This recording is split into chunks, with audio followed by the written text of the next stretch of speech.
같이 3장으로 가겠습니다. 3장에요. 3장 21절에서 예수님의 가족들이 예수님을 찾으러 출발을 했었잖아요. 그리고 31절에서 예수님의 집에 도착하는 그 사이에 또 하나의 얘기가 들어가 있어요. 바로 거기 보시면 22절에 예루살렘에서 온 율법학자들, 그 사람들 이야기인데요. 이런 거죠. 마치 앞에 21절이 있고요. 이 뒤쪽에 31절부터 나오는데 이 사이에 뭔가가 이렇게 들어가 있는 거예요. 그렇죠? 이렇게 들어가 있는 거죠. 뭐 같아요?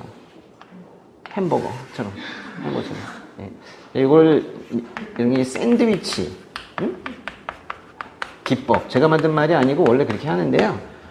이런 식의 개념, 그러니까 뭔가 사건, 동일 사건 또는 아주 유사한 사건 사이에다가 뭘 하나 이렇게 집어넣는 이런 어떤 삽입 기법을 마가복음에서 많이 쓰고 있어요. 그래서 그런 것들을 한번 찾아내시면서 읽어보시는 것도 재미인데요. 이게 그냥 가족 얘기를 쭉 해버렸으면 단조롭단 말이에요. 재미가 없고. 그래가지고 이렇게 일부러 가족 얘기를 떨어뜨려 놓고 그 사이에다가 다른 이야기를 집어넣는 이런 형태들을 많이 가지고 있습니다. 네. 예수님의 가족들이 예수님을 만나서 모욕적인 언행을 할 새가 없었어요. 근데 출발했어. 그래가지고 분명히 이제 이 예수님의 가족들이 예수님한테 아주 비방을 할 딱 그 상황인데 그 비방보다 훨씬 더 큰 비방을 다른 사람들의 입을 통해서 하게 해요. 보시면 예루살렘에서 온 율법학자들에 의해서 예수님께 퍼부어지는 그 아주 모욕적인 언사들을 보세요. 그럼 이제 또 예수님께서 어떻게 대응하시는지를 보는 것도 또 우리가 또 봐야 될 부분인데요. 마가복음 3장의 22절 같이 읽겠습니다.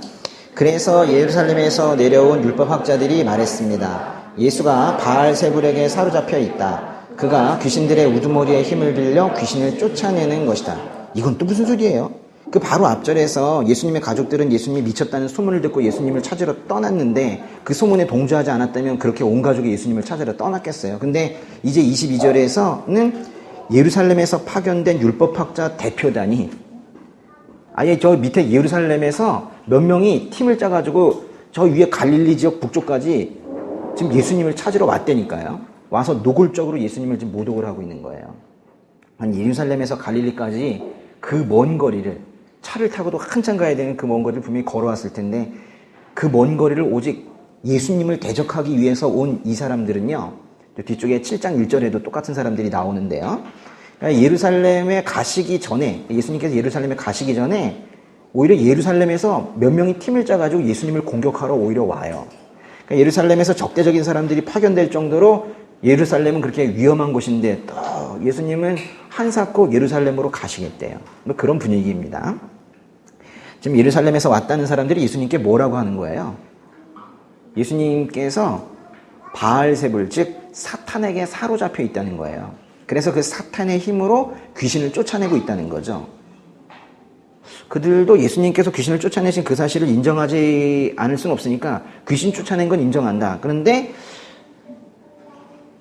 예수님께서 귀신을 쫓아내는 게 하나님의 능력으로 쫓아낸 게 아니라는 거예요. 그게 아니라 사탄의 힘이래요. 오히려 주술적인 힘으로 그렇게 귀신을 쫓아내고 있다고 낙인 찍으려고 지금 온 겁니다. 이건 뭐 엄청난 명예훼손이죠.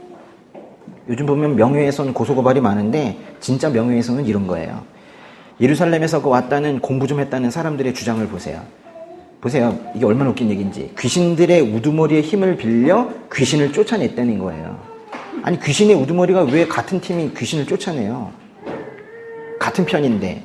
이건 뭐 우리가 대충 들어도 이상하잖아요? 이상한데 예수님은 또 이 억지의 당사자이시니까 얼마나 당황스럽겠어요. 그래서 그 사람들에게 비유로 말씀을 하시는데요. 23절 읽어보겠습니다. 그러자 예수께서 그들을 불러놓고 비유로 말씀하셨습니다. 사탄이 어떻게 사탄을 쫓아낼 수 있느냐? 정확하시네요. 그렇죠?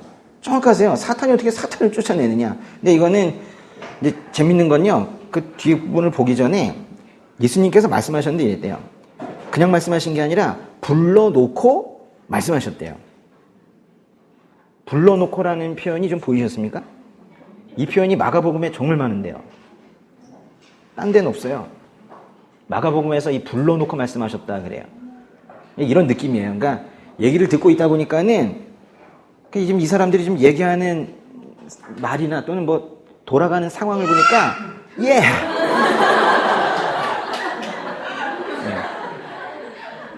지금 이 돌아가는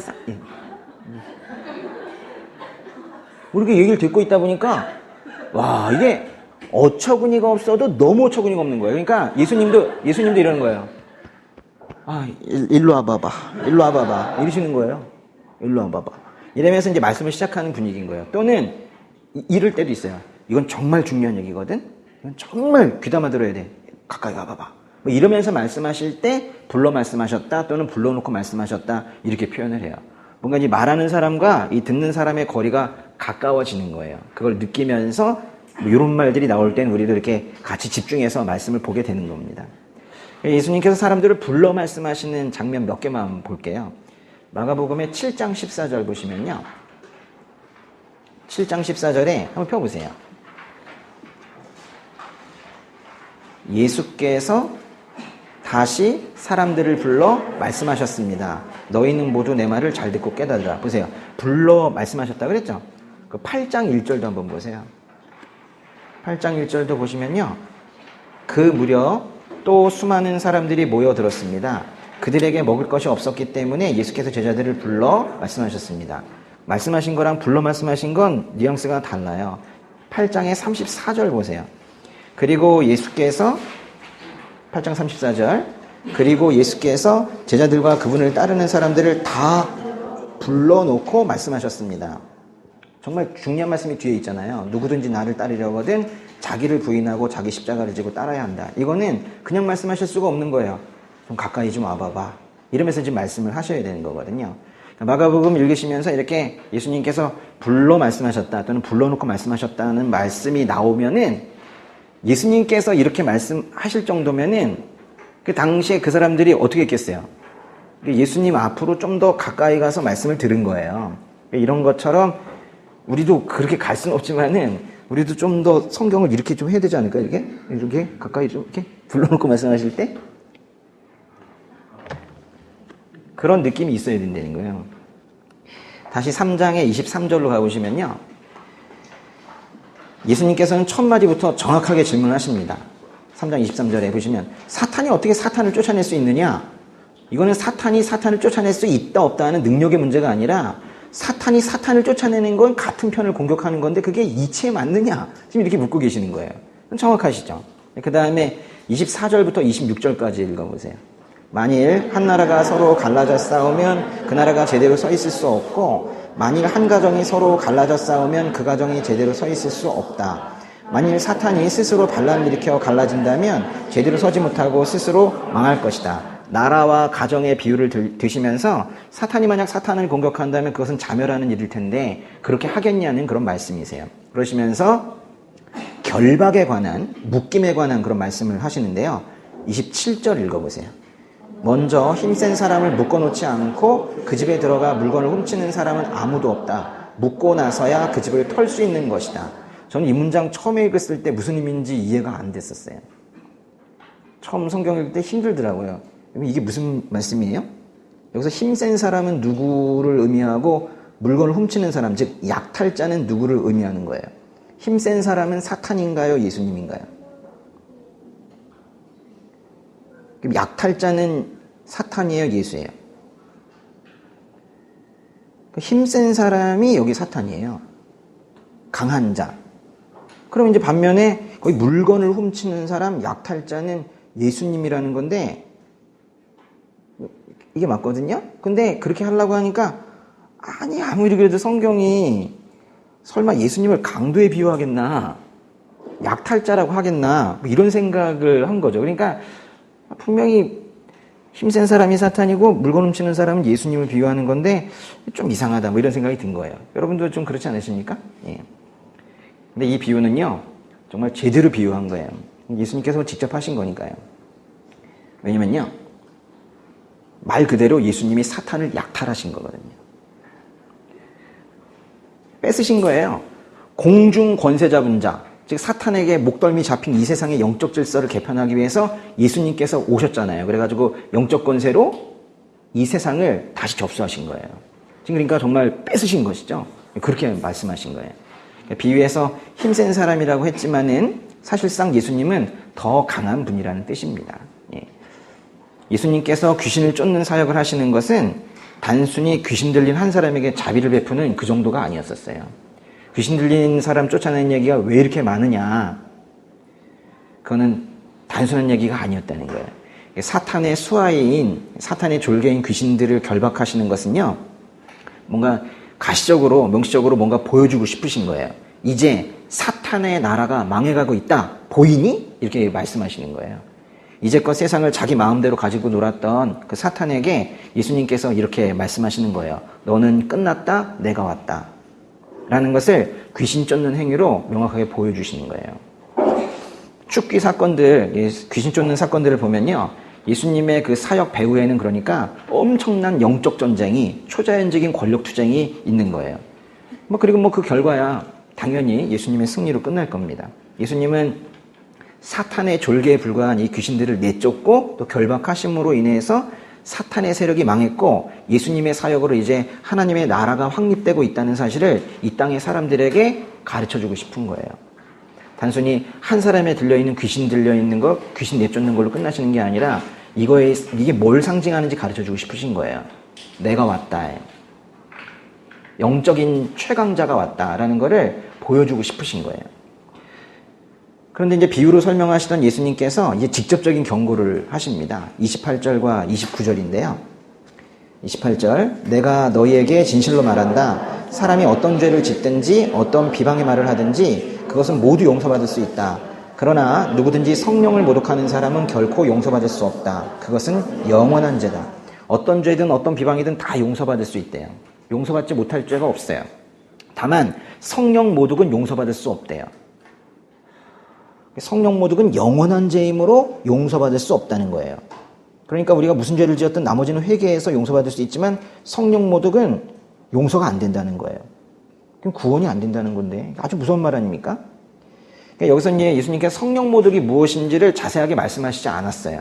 그래가지고 이걸 성령 사역이나 이런 것들에 대해서 반대하는 사람들 이렇게 해석하기도 하지만 너무 무리한 해석들이고 이건 이 맥락 속에서 보기에는 이 맥락 속에서 볼 때에는 여기서 성령 모독이라는 건요 분명히 성령님께서 하신 일을 사탄이 했다고 말하는 거 그거를 지금 여기 성령 모독이라고 한 거예요. 지금 보시면 예수 안에 있는 그 영께서 귀신들을 몰아냈는데 누가 하신 거예요? 사실 성령 하나님을 포함한 삼위일체 하나님께서 성령께서 하신 건데 그걸 갖다가 저 예루살렘에서 온 율법학자들이라는 사람들이 사탄이 했다고 그랬잖아요. 바로 그걸 말씀하시는 거예요. 그걸 성령 모독이라고 한 거예요. 성령께서 하신 일을 사탄이 했다고 말하는 건 성령 모독이며 용서받을 수 없는 죄다. 지금 그렇게 말씀하신 거예요. 4장으로 한번 가보겠습니다. 4장의 시작은 영화가 시작되는 한 장면 같은데요. 카메라가 멀리에서 한 호숫가를 이렇게 비춥니다. 호숫가에 많은 사람들이 모여 있고요. 호숫가에 배가 한 척 떠 있는데요. 그 위에 한 분이 앉아 계시고 화면이 클로즈업 하면서 그분을 비추는 거예요. 그리고 이제 그분의 말씀이 시작이 됩니다. 마가복음의 4장의 3절부터 8절까지는 아주 유명한 씨 뿌리는 사람의 비유라는 것인데요. 한번 보도록 하겠습니다. 4장의 3절부터 8절까지 읽겠습니다. 잘 들으라. 어떤 농부가 씨를 뿌리러 나갔다. 그가 씨를 뿌리고 있는데 어떤 씨는 길가에 떨어져 새들이 와서 모두 쪼아 먹었다. 어떤 씨는 흙이 많지 않은 돌밭에 떨어졌는데 흙이 얕아 싹이 금방 돋았지만 해가 뜨자 그 싹은 말랐고 뿌리가 없어서 시들어 버렸다. 다른 씨는 가시덤불 속에 떨어졌는데 가시덤불이 무성해져 그 기운을 막는 바람에 제대로 열매를 맺지 못했다. 또 다른 씨는 좋은 땅에 떨어져 싹이 나고 잘 자라서 30배, 60배, 100배의 열매들을 맺었다. 이 비유가 무슨 뜻인지 우린 따로 연구할 필요가 없는 게 거기 예수님께서 이 비유에 대해서 13절부터 친히 설명을 해주셨어요. 어떤 말씀인지 의미를 이렇게 되새기면서 같이 읽겠습니다. 13절부터 기네요. 20절까지 읽어보면 되겠습니다. 그리고 예수께서 그들에게 말씀하셨습니다. 이 비유를 알아듣지 못하겠느냐? 그렇다면 다른 비유는 어떻게 알아듣겠느냐? 씨를 뿌리는 농부는 말씀을 뿌리는 사람이다. 말씀이 길가에 뿌려졌다는 것은 이런 사람을 두고 하는 말이다. 그들은 말씀을 듣기는 하지만 곧 사탄이 와서 그들 안에 뿌려진 말씀을 가로채 간다. 이와 마찬가지로 말씀이 돌밭에 떨어졌다는 것은 이런 사람을 두고 하는 말이다. 그들은 말씀을 듣고 기뻐하며 즉시 받아들이지만 뿌리가 없어서 오래가지 못하고 그 말씀 때문에 고난이나 핍박이 오면 곧 넘어진다. 또 다른 사람들은 말씀이 가시밭에 떨어진 것과 같아서 그들은 말씀을 듣기는 하지만 이 세상의 걱정, 돈의 유혹, 그 밖에 다른 많은 욕심이 들어와 말씀의 기운을 막고 열매를 맺지 못하게 한다. 그러나 말씀이 좋은 땅에 떨어진 것과 같은 사람들은 말씀을 듣고 받아들여 30배, 60배, 100배의 열매를 맺는다. 사실 13절은 고거 한 절은 비유에 대한 해석은 아니네요. 그렇죠? 예수님께서 왜 이 비유를 못 알아듣니 하시면서 약간 꾸짖듯이 말씀을 하시는데요. 그렇다면 다른 비유는 어떻게 알아듣겠느냐는 말씀은 왜 하셨을까요? 지금 내가 말하는 이 씨 뿌리는 자의 비유도 못 알아듣는다면 다른 비유는 어떻게 알아듣겠느냐? 씨 뿌리는 자의 비유를 이해를 해야지 그 밖에 다른 비유도 알아들을 수 있다. 지금 그렇게 말씀하신 건데요. 그럼 또 무슨 뜻이에요? 이게 무슨 뜻이냐면요. 씨 뿌리는 자의 이 비유가 다른 모든 예수님의 비유를 이해하는 열쇠라는 거예요. 즉, 씨 뿌리는 자의 비유가 비유들에 대한 비유라는 거예요. 그러니까 비유를 이해시키시기 위해서 씨 뿌리는 자의 비유를 말씀하셨다고. 그러니까 비유라는 개념을 말씀하시기 위해서 비유로 말씀하셨다고요. 그러니까 비유에 대한 비유인 거예요. 그러니까 예수님께서 비유로 말씀하실 때 그 말씀이 어떻게 사람들에게 반응되는가에 대한 비유인 거예요. 14절에 보시면은 씨를 뿌리는 농부는 아마도 이 비유의 맥락에서는 예수님을 비유하고 있는 것 같은데요. 예수님이 말씀을 뿌리는 거죠. 네, 비유로 말씀을 뿌리시는 거예요. 근데 15절에서 말씀이 길가에 뿌려졌다는 것은 이런 사람을 두고 하는 말이다 라고 했는데 이 비유에서 뭐가 사람을 나타내는 거예요? 씨인가요? 씨이면 그 15절 끝에 보면 사탄이 와서 막 쪼아 먹는데요. 그죠? 이 사람은 씨가 아니라 오히려 그 길가라는 땅일 거예요. 그죠? 이 비유를 보면 씨 뿌리는 농부도 그대로 있고 씨도 다 같은 건데 결과가 다 달라요. 결과가 다른 건 모두 그 씨가 떨어진 땅의 차이가 있기 때문에 그래요. 밭, 땅, 그거의 차이가 있기 때문에. 그래서 이 비유의 제목을 다들 씨 뿌리는 자의 비유, 씨 뿌리는 사람의 비유라고 하지만은 더 정확한 표현은 네 종류의 땅에 관한 비유. 더 정확한 표현을 알려드릴까요? 6종류의 땅에 관한 비유예요. 6종류의 땅에 관한 비유. 그건 땅 얘기예요, 땅 얘기. 길가라는 땅에서는 씨가 땅을 파고 들어가지 못하고 길 위에 그대로 있다가 새들이 씨를 쪼아먹듯 사탄이 와서 말씀을 채간대요. 이런 사람들 있죠. 아예 말씀 자체가 들어가지 않는 길가에 그냥 떨어져 있는 씨앗같이. 그럼 이제 바로 와서 새가 쪼아먹듯이 사탄이 쪼아먹는다는 거예요. 근데 너무 웃긴 것은요. 거기 보시면 이 길가에 있는 땅에 있는 사람도 말씀을 들어요. 보시면 듣는다고 되어 있어요. 그래서 이 최악의 땅도 말씀을 듣기는 합니다. 그러니까 이 비유에 나오는 이 네 그룹의 사람들은 모두 말씀을 듣기는 해요. 그러니까 지금 이 비유에서는 말씀을 듣느냐 못 듣느냐를 말하는 게 아니라 듣기는 듣는데 어떻게 듣느냐를 지금 말하고 있는 거예요. 말씀을 어떻게 듣느냐. 16절과 17절이 말하는 사람은요. 그 말씀에 대한 그 반응이 있고 열정적이기까지 하지만은 아주 잠깐 동안만 그런 사람들 있죠. 그래서 말씀 듣고 그날은 은혜를 많이 받아요. 그래가지고 그 말씀을 캡처해가지고 저기 카톡 프로필 사진에도 올려놓고 그리고 그날은 여기저기 보내기도 하고 근데 그 다음날은 또 다운돼요. 그런 사람들 얘기하는 거예요. 18절과 19절이 말하는 사람은 말씀이 살아남기는 하지만은 이 속에는 있어요. 근데 다른 거랑 충돌을 하는 거예요. 세상 걱정, 돈의 유혹 등이 말씀의 기운을 막아서 결국 열매를 맺지 못하는 그런 사람을 말하는 겁니다. 그리고 물론 이제 20절의 사람은 말씀의 열매를 경험하는 사람이죠. 그러니까 말씀 앞에 반응하는 사람의 종류가 지금 6이에요. 보시면은 첫째, 말씀이 귀로만 들려오고 바로 사라져버리는 사람. 그러니까 정말 음성으로만 듣는 거예요. 이게 소리로만 듣는 거예요. 말씀을 소리로만 듣고 바로 사라져버리는 사람. 그러니까 의미부여가 전혀 안 되는 거죠. 사실 뭐 이게 악의적이어서 그렇다기보다도요, 그냥 집중을 못해요. 그냥 말씀에 집중을 못하는 그런 지금 총체적인 난국에 빠져있는 분들 많이 있으세요. 예. 둘째는 말씀을 듣고 기뻐하는 것처럼 보이기는 한데 오래가지 못하는 사람을 말해요. 지속력이 없는 사람. 셋째는 말씀을 듣고 그것이 남아있기는 한데 이 세상적인 사고, 세속적인 유혹 이런 것들로 통해서 결국 충돌을 해가지고 열매 맺지는 못하는 사람. 말씀대로 결국 살아가지는 못하는 사람이에요. 넷째는 말씀을 듣고 받아들여서 30배 열매를 맺는 사람. 다섯째, 말씀을 듣고 받아들여서 60배 열매를 맺는 사람. 여섯째, 말씀을 듣고 받아들여 100배 열매를 맺는 사람. 그러니까 말씀의 열매가 맺어져도 그 크기도 다 같지는 않다는 거예요. 그래서 이거는요, 표면적으로 4개인 것 같지만 총 6개입니다. 여러분은 어디에 속하시는 것 같아요? 라고 하면서 보통 설교를 해요. 저는 그 말을 안 합니다. 하려고 한 게 아니고, 그러면 이제 사람들이 막 마음이 찔려요.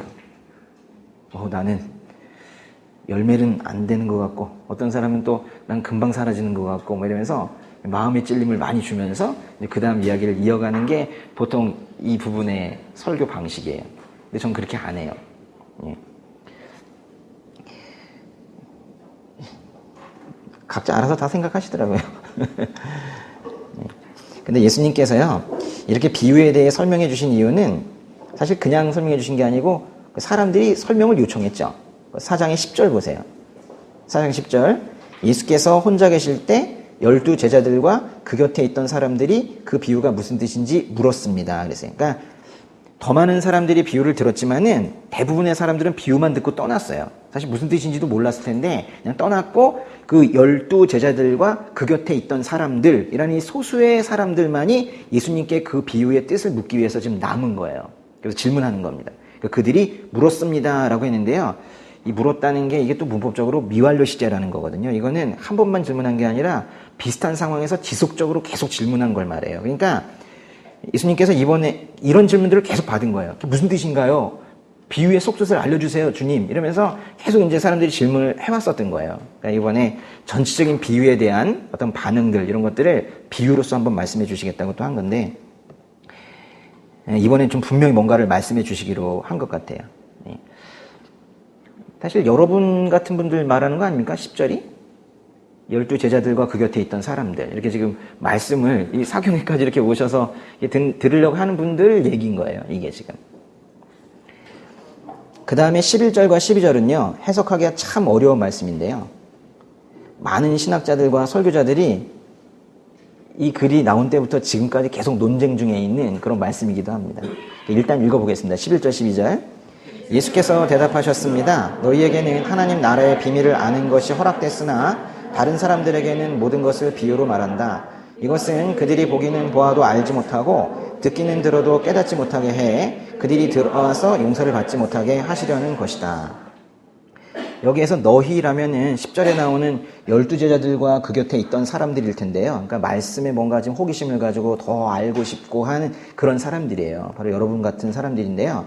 이 사람들은 예수님의 비유에 매료가 되어서 더 자세한 설명을 요구하면서 지금 예수님 곁에 꼭 붙어 있는 그런 사람들이에요. 이렇게 호기심을 가지고 말씀의 열정을 가지고 있는 사람들에게는 더 많은 말씀의 은혜가 부어지지만 그렇지 않은 사람들은 비유를 통해 그나마 얻은 유익마저도 금방 잃어버리게 될 겁니다. 그런데 그 11절과 12절을 보시면은 마치 잘 보세요. 어떤 사람들은 일부러 하나님 나라의 비밀을 아는 게 금지되어 있는 것처럼 보이죠. 그렇잖아요. 누군가에는 하나님 나라의 비밀을 아는 것이 허락이 되어서 비밀이 주어지는 동안에 또 누군가에게는 모든 것이 비유로 말해진대요. 알아듣지 못할 수도 있겠죠. 그냥 직설적으로 말씀하시지. 왜 비유로 말해서 못 알아듣게 되는 사람들이 생기는가?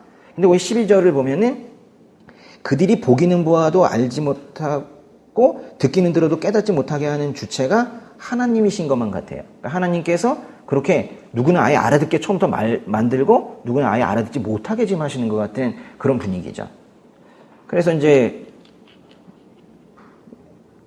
세영 자매님의 어머니께서 질문하셨잖아요. 응? 세영 자매님을 대신해서. 그럼 죄사함 받지 못하게 하시려고 비유로 말씀하신 건가요? 꼭 구원에 제한을 두시는 듯한 오해의 여지가 있어 보이는 구절이라서요. 물론 예수님께서 그렇게 속 좁은 분은 아니실 것 같은데요. 이렇게 이제 질문이 왔잖아요. 물론 누가 질문한 건 얘기하지 말 걸 그랬어요.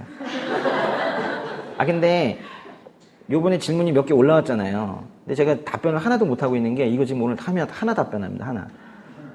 그게 다 그 성경의 난제들만 질문하셨더라고요. 그 신학자들도 싸우고 있는 거, 잘못하면 교파 나눠질 것들, 그런 것들만 질문하셨더라고요. 그래가지고 정말 어려운 질문들 하셨길래 제가 참 감사했는데, 근데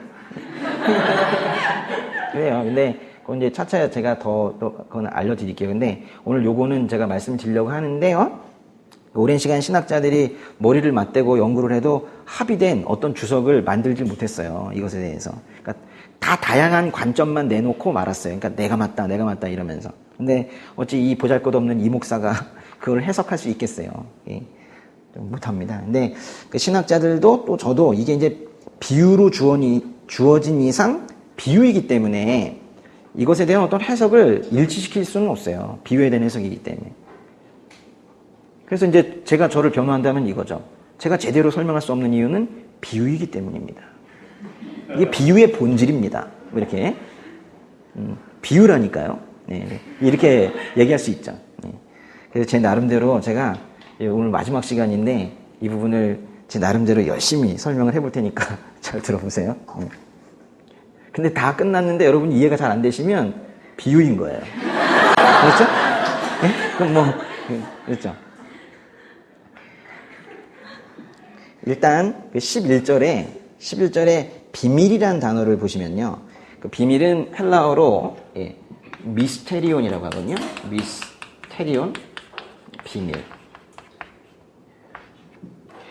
이게 영어에 무슨 단어랑 좀 비슷해요? 미스테리. 사실 이 단어에서 온 거예요. 근데 미스테리라고 하면요. 어떤 느낌이 들어요? 미스테리는?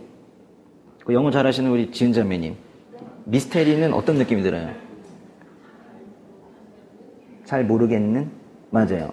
그러니까 뭔가 처음부터 이해하기 어려운 것. 그래서 이걸 미스테리를 알려면 뭔가 정말 똑똑하거나 그 분야를 깊이 공부한 사람들, 이런 사람들만 해석할 수 있을 것만 같은 그런 느낌의 단어가 바로 미스테리인데요. 헬라어의 미스테리오는 영어 미스테리오랑 발음만 비슷하지 또 비밀이라고 똑같이 번역을 해도 미스테리온이라는 이 표현은 미스테리보다는 시크릿이라는 단어 있죠.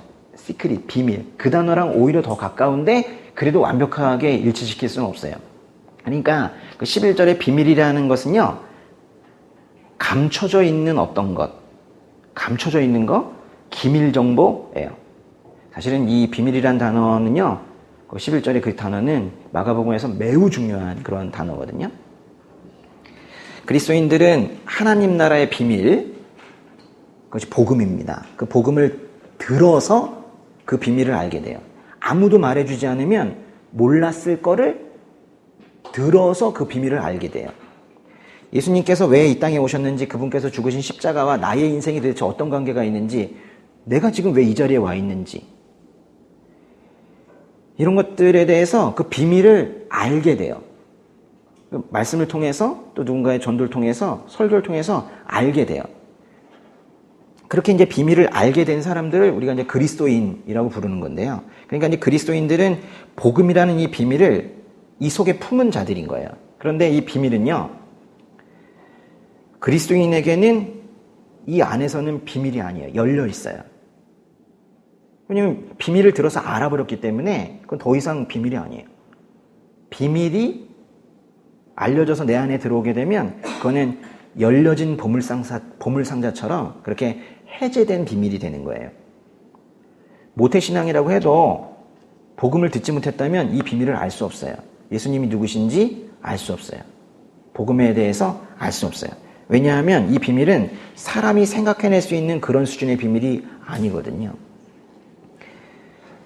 그런데 이 비밀의 봉인이 내 안에서 열려서, 그러니까 말하자면 복음을 영접한 사람들, 복음을 받아들인 사람들은 그 비밀이 이 안에서 확 열려가지고 그 사람을 송두리째 변화시키고 그 사람을 완전히 회복시켜 가고 있을 때 이 비밀을 누군가한테 알리고 싶어 해요.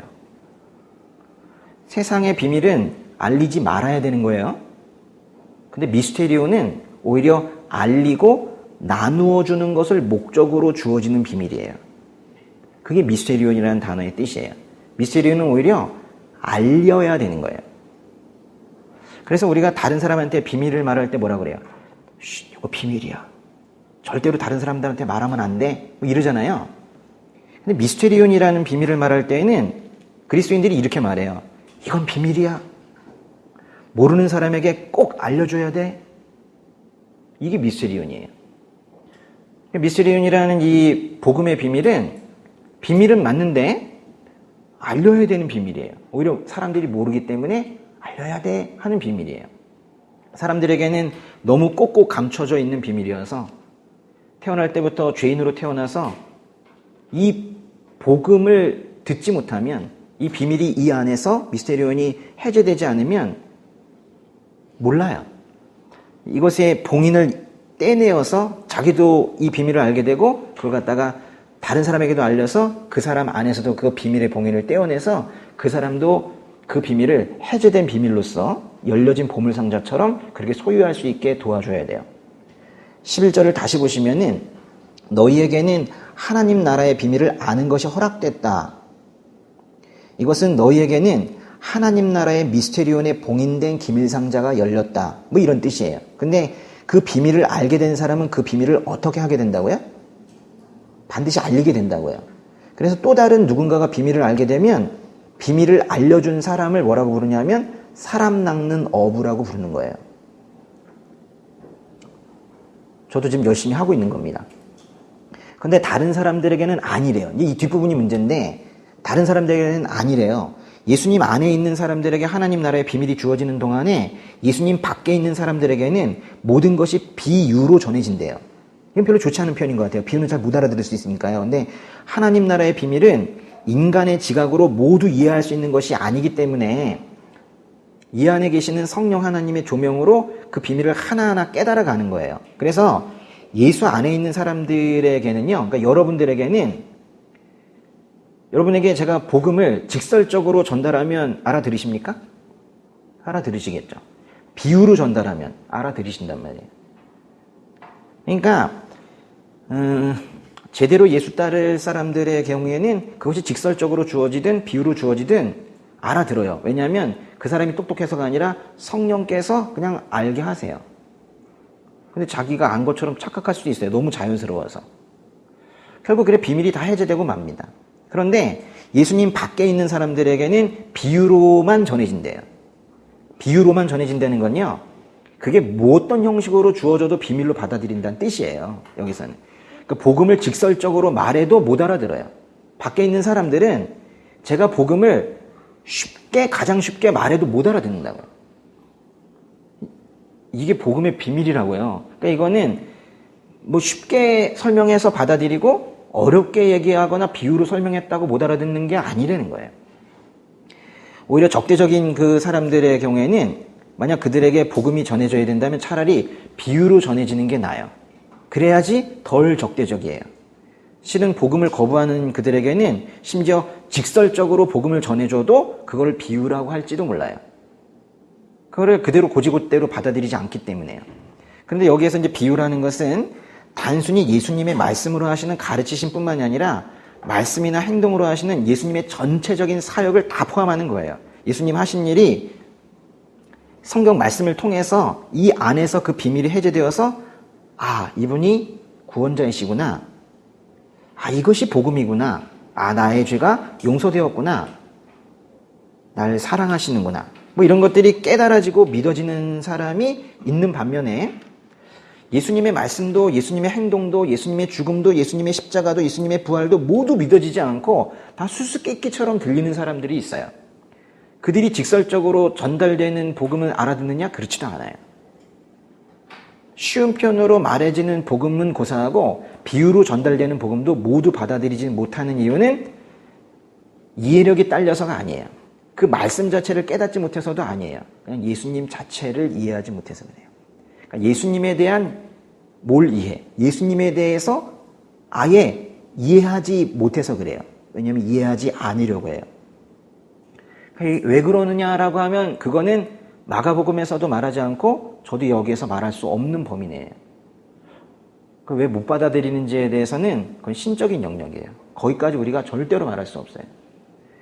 그래서 이제 같은 말씀이 주어져도 그것을 듣고 깨달아 반응하는 사람도 있지만은 무슨 말을 하는 건지라고 하면서 전혀 못 알아듣는 사람도 있어요. 이거는 뭐 수용성의 문제인데요. 그러니까 비유로 말씀을 주어도 결국엔 다양한 방향으로 나타난다는 것을 지금 이 씨 뿌리는 사람의 비유에 지금 이걸로 말씀을 해 주시는 거예요. 그럼 거의 협박으로 보이는 12절이죠. 이건 뭔가 그들이 보기는 보아도 알지 못하고 듣기는 들어도 깨닫지 못하게 해 그들이 돌아와서 용서를 받지 못하게 하시려는 것이다. 이거는 마치 그들이 돌아와서 용서를 받지 못하게 막으시는 하나님께서 얘는 구원 안 돼! 라고 막으시는 하나님의 의도처럼 보이지만 그거 아니에요.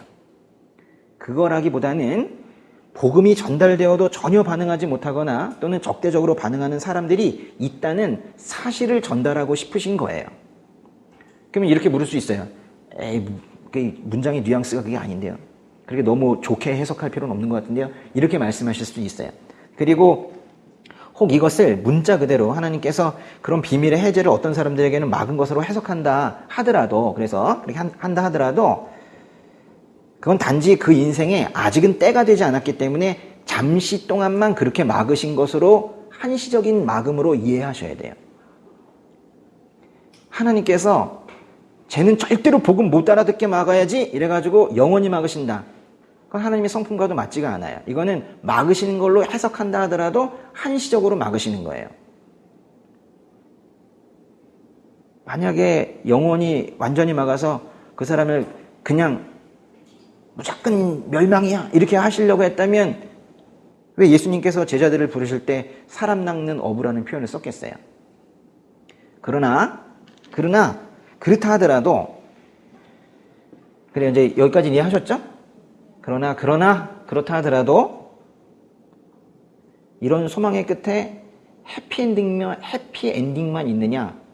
그렇지는 않아요. 결국 끝내 복음을 거부하는 사람들이 있어요.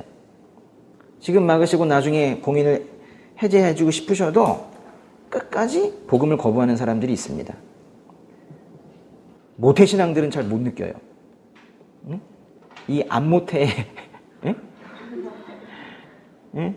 그냥 부족 붙이고 사는 이 가정에서 자란 저에게는 이 말을 하는 게 이렇게 불편해요. 그런데 그 12절은 그런 차원에서 결국 그렇게 되는 사람들을 표현했다고 본다면 그리 복잡하게 해석할 이유도 없어요. 그러니까 뭐냐면 주님께서 막으셨다. 그게 아니라 결국 그런 사람들은 결국 생긴다는 거예요. 근데 실제가 그렇거든요. 근데 그렇다면 막아서 그렇게 되는 게 아니라 결국 복음을 끝내 거부하는 사람들이 결과적으로 생긴다는 거를 인정해버리면 이건 별로 그렇게 이해가 어려울 것도 없어요. 그런데 안타깝지만 결과적으로 볼 때 세상에는 여기 비유에 있는 것처럼 나쁜 땅이 있다는 것을 인정해야만 합니다. 우리가 이런 부분들을 감상적으로만 볼 수는 없어요. 다 좋은 땅이세요. 이렇게 할 수 없다는 거예요. 나쁜 땅이 분명히 있다는 거를, 그래서 아무리 씨가 뿌려져도 열매를 맺지 못하고 심지어 길가 같은 땅이 있어서 말씀이 떨어지자마자 사탄이 쪼아가는 그런 땅이 있다는 걸 인정해야 된다는 거예요. 최종적으로 어떤 인생에 있어서 그 사람의 땅이 나쁜 땅이었다라는 걸 인정해야만 하는 장소는 어쩌면 장례식장일지도 모르겠습니다. 장례식장에서 그것을 눈앞에서 확인해야 되는 어떤 직업이 있어요. 목사라고. 그런 부분에서 극한 직업 같아요. 믿지 않는 사람의 장례식을 집례해야 되는 그 목회자가 있다면 참 힘든 일이죠. 그러니까 복음이라는 비밀이 여러분에게 주어졌다면은 이제 그 비밀이 여러분 안에서 해제된, 그러니까 여러분이 진짜 그리스도인이라면 그 비밀은 열려 있는 상태의 그 비밀을 다른 사람에게도 이제 알리셔야 됩니다. 제가 지금 긴장감을 말씀을 드리는 거예요. 추수할 것은 많은데 사람이 없어요. 그래서 알리셔야 된다는 거예요. 결국 열리고 안 열리고의 최종적인 결과는 결국 안 열리는 사람이 있어요? 근데 그건 우리 소관이 아니라고요. 그건 우리가 판단할 부분이 아니에요. 무슨 이유로 어떤 사람은 길가가 되었고 어떤 사람은 좋은 땅이 되었는지 그건 우리가 절대로 알 수 없는 영역이에요. 그거를 뭐 함부로 난 예정론을 공부했는데 뭐 이러면서 예정론에 대해서 제대로 설명할 수 있는 사람이 없어요. 숙명론을 가지고 엉뚱하게 설명을 하시는 분들만 이 땅에 많이 있어요. 그러니까 그런 것들 따지려고 하지 마시고 우리는 그저 소망을 가지고 전할 뿐이에요. 그럼 열리냐? 안 열린다면서요 아까. 근데요 이거 바로 다음에 비유가 하나 나와요. 이거 바로 다음에 소망의 근거를 마련해 주셨어요. 소망의 근거가 그 다음에 나오는 4장 21절과 22절이에요. 4장 21절과 22절 같이 한번 읽어볼까요? 예수께서 그들에게 말씀하셨습니다. 사람이 등불을 가져와 그릇 아래에 두거나 침대 밑에 숨겨 놓겠느냐? 등잔대 위에 놓지 않겠느냐? 무엇이든 숨겨진 것은 드러나고 무엇이든 감추어진 것은 나타나게 마련이다. 그 앞에 있는 비밀 이야기를 이어서 하고 계시는 거예요. 무엇이든 숨겨진 비밀이 드러나고 무엇이든 감추어진 비밀은 나타나기 마련이다. 봉인된 비밀이 해제될 것이다. 숨겨진 것이 드러나고 감춰진 것이 나타날 것이다. 여러분이 이제 품고 계시는 그 눈물로 기도하고 있는 사람 있으시죠? 그게 혹시 없으시면은 전도 대상이에요. 전도 되셔야 돼요. 품고 계시는 눈물로 기도하고 있는 그 사람의 마음에 이 말씀을 가지고 기도하세요. 이 말씀처럼 주님 드러나게 하시고 나타나게 해주세요. 그 사람의 마음에 진리의 등불이 환하게 비추게 해주세요. 그렇게 기도하세요. 그리고 또 하나 기도하실 것은 너무 밖에만 보지 마시고 그 똑같은 일이 제 안에 일어나게 해주세요. 방심하지 마시고 제 안에 그런 비밀이 해제되는 일이 이렇게 등불이 환하게 비춰지는 그 일이 제 안에 일어나게 해주세요라고 이 말씀을 가지고 기도하세요. 제 오늘 강의는 여기까지입니다. 제가 뭐 16장까지 다 하기는 시간적인 게 좀 힘들었지만은 제가 이번 주에 알았어요. 제가 이걸 준비를 하면서 사실 그 준비 시작은 꽤 오래전부터 했는데 제가 뭐 이렇게 대강대강 못 넘어가더라고요. 제가 사실 처음 시작할 때에는 16장까지를 띄엄띄엄 해서 싹 깔끔하게 이렇게 해서 뭔가 이렇게 딱 해드리려고 마음을 먹었었는데 말씀이라는 게 그렇게 되는 게 아니더라고요. 제가 다는 못했지만은 제가 드리고 싶은 말씀들은 지금 많이 했어요. 근데 혹시 마가복음을 계속 이어서 하거나 이렇게 하지는 않을 건데 중간중간에 또 제가 묵상되는 부분이 있으면은 또 기회를 잡아서 계속 말씀을 해드릴게요. 또 질문 있으시면 계속 해주시고 오늘 이렇게 많이 오실 줄 몰랐어요. 너무 감사하고요. 박수 한번 같이 드릴까요?